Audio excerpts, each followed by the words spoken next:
Sosok DAP, siswa SMP di Kendari, nyamar jadi polisi gadungan, usia masih 15 tahun. Seorang siswa SMP diamankan tim Sabara Polda Sultra karena aksinya menyamar jadi polisi gadungan. Jika pelajar seusianya sibuk belajar sembari bermain, DAP justru punya pikiran untuk menjadi polisi gadungan. Adapun sosok pelajar tersebut berinisial DAP yang baru berusia 15 tahun, kelas 3 salah satu sekolah menengah pertama di Kota Kendari, Sulawesi Tenggara. Ia diamankan di Jalan Laute, Kelurahan Tobuha, Kecamatan Puuwatu, Kota Kendari. Dalam video viral beredar, DAP tampak mengenakan seragam Polri berwarna coklat lengkap dengan tanda pangkat. Pelajar SMP yang terciduk menjadi polisi gadungan itu diapit Kanit Perintis Sabara Polda Sultra, Ibda Toyo bersama 2 personil kepolisian berseragam.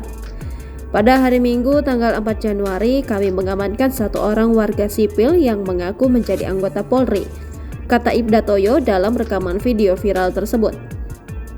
DAP ditangkap tim Sabara Polda Sultra dan sudah diamankan di Markas Kepolisian Sektor atau Polsek Mendoga, Kota Kendari. Menurut Ibda Toyo, setelah dilakukan pemeriksaan, sosok polisi gadungan tersebut ternyata seorang pelajar SMP. Download Tribun X sekarang, menghadirkan lokal menjadi Indonesia.